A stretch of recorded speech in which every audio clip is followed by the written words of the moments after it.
সুপ্রিয় দর্শক, আজ আমার সঙ্গে আছেন বাংলাদেশের একজন স্বনামধন্য আম্পায়ার মাসুদুর রহমান মুকুল। মুকুল ভাই, আপনাকে স্বাগত। Thank you. মুকুল ভাই এশিয়া কাপের আম্পায়ারিং করছেন। আপনারা এর মধ্যে দেখেছেন ইন্ডিয়া পাকিস্তান ম্যাচে তার আম্পায়ারিং। মুকুল ভাই এর আগেও এশিয়া কাপে আম্পায়ারিং করেছিল 2022 সালে। আমাদের আম্পায়ারিং জায়গা থেকেও বাংলাদেশ ক্রিকেট যে অনেক দূর এগুচ্ছে, এই মুকুল ভাইদের আমরা বড় মঞ্চে আম্পায়ারিং করতে দেখে সেটাই দেখি। মুকুল ভাই, আজকে আপনার কাছে যদি জানতে চাই, ইন্ডিয়া পাকিস্তান ম্যাচটা যেহেতু আপনি আম্পায়ারিং করেছেন, ইন্ডিয়া পাকিস্তান ম্যাচের একটু অভিজ্ঞতা জানতে চাই।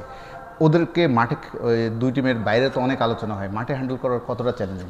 সত্যি কথা, উই আর ভেরি লাকি যে প্লেয়াররা কিন্তু যথেষ্ট এডুকেটেড। তারা কিন্তু মাঠের ভিতরে এমন কিছু করে না যেই জিনিসটা আমাদের জন্য এমব্রেসিং।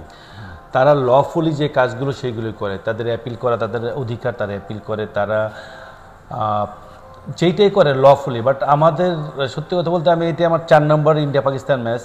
আমার কাছে একবারের জন্য মনে হয়নি মাঠের ভিতর কোনো প্লেয়ার বা কোনো অফিসিয়াল আমাদেরকে এমন কোনো রকম অনৈতিক প্রেশার দিয়েছে যেই প্রেশারটা ক্রিকেটের সাথে যায় না।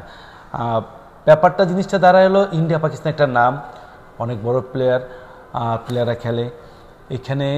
দুইটা দেশের একটা বৈরী অবস্থান। কথা হলো, আপনি কতটুকু নিজেকে প্রস্তুত রেখেছেন, আপনি কতটা প্রেশার নিতে পারছেন, আপনি কি ক্রিকেটের বাইরে এগুলো চিন্তা করছেন, এইগুলো হলো ব্যাপার। আপনি যদি ক্রিকেটের ভিতরে যদি চিন্তা করেন, আমার কাছে মনে হয় যে আপনার পারফর্ম করাটাই শুধু আপনার প্রেশার হবে, প্লেয়ার বা টিম আপনার জন্য কখনো প্রেশার হবে না। মুকুল ভাই, আপনি যেটা বলছিলেন এশিয়া কাপের, ধরেন আপনার আম্পায়ারিং অ্যাসপেক্টে যদি আমি জিজ্ঞাসা করি যে কোন দলের খেলোয়াড়রা আপনার সবচেয়ে ভালো লাগে মাঠে? ভালো লাগা তো আর ভালো মন্দ লাগার বিষয় তো আসে না, মানে হ্যান্ডেল করাটা ইজি হয়, তারা সবচেয়ে বেশি সফট থাকে, মানে ইন্ডিয়ান প্লেয়ার। আসলে জিনিসটা ডিপেন্ড করে খেলার টেম্পোর উপর। আসলে খেলাটা কোন সিচুয়েশন, এখন দুটো একটু ওয়ান সাইডে যদি ম্যাচ হয়ে যায়, একরকম প্লেয়ারদের অ্যাটিটিউড থাকে, আর যদি ম্যাচটা খুব টাইট থাকে তখন একরকম অ্যাটিটিউড থাকে।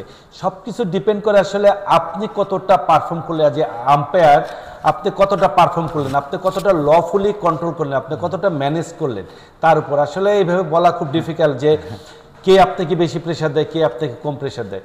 মেইন জিনিস আপনাকে জানতে হবে যে আপনাকে প্রেশার নেওয়ার অ্যাবিলিটি আপনার থাকতে হবে।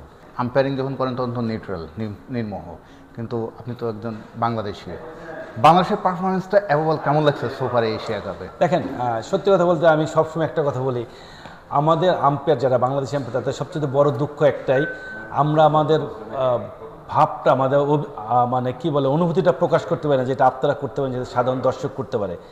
কিন্তু কালকে যেমন আমি খেলা দেখছিলাম সব বাঙালি ভাইদের সাথে একটা জায়গায়, তখন কিন্তু একবারের জন্য মনে হয়নি যে আমি এখানে আসছি আম্পায়ারিং করতে, আমি একটা আইসিসি প্যানেল আম্পায়ার বা আইসিসি একটা টুর্নামেন্ট করতে আসছি।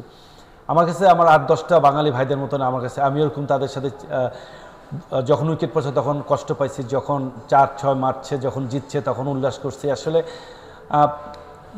দিন শেষে তো আমরা বাংলাদেশি।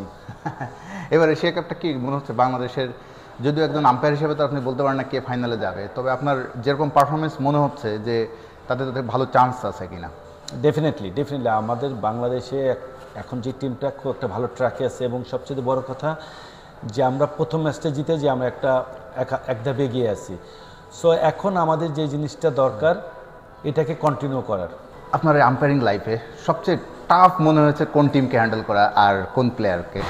আমার কাছে সবচেয়ে টাফ মনে হচ্ছে আমার ডোমেস্টিক ম্যাচ করা বাংলাদেশের। Yes, definitely. এটা আমি না, শুধু আমি না, আপনি যদি সৈকতকে জিজ্ঞেস করেন, আপনি যদি কাজী সোহেলকে জিজ্ঞেস করেন, আমার মনে হয় কেউ দ্বিমত করবে না যে ইন্টারন্যাশনাল ম্যাচ করতে যে আমরা যতটা প্রেশার না নিই, তার চেয়ে বেশি প্রেশার আমাদের নিতে হয় ডোমেস্টিক ম্যাচ করতে। মুকুল ভাই, আমরা শেষ করি এই আলোচনা। এবং বাংলাদেশের আম্পায়ারিং, বাংলাদেশের যেভাবে ডেভেলপ হচ্ছে, মেয়েদের বিশ্বকাপে আমাদের জেসি বা নারী আম্পায়ার যাচ্ছেন, এলিট প্যানেলে শরফুদ্দৌলা সৈকত আছেন, আপনারা এশিয়া কাপ কভার করছেন, সোফার বাংলাদেশ আম্পায়ারিং আপনার অগ্রগতিটা কী মনে হচ্ছে? এইবার টিম যেভাবে খেলছিল, টিম এবং আপনাদের আম্পায়ারিং প্যারালালি, মানে এই এগুলোর একটা কথা বলছিলেন আপনি। ডেফিনেটলি বাংলাদেশের ক্রিকেট যত উপরের দিক যাবে, নট অনলি আম্পায়ারিং, আপনারা যারা মিডিয়াতে আছেন, আমাদের সাধারণ দর্শক আছে, আমাদের যারা কোচেস আছেন, যারা যেই লেভেলে আছেন, সবার জন্য আমাদের এটা পজিটিভ। সো আমি মনে করি আমাদের বাংলাদেশি আম্পায়াররা এই মুহূর্তে খুব ভালো একটা শেপে আছে, এবং জাস্ট আমাদের এটাকে কন্টিনিউ করতে হবে।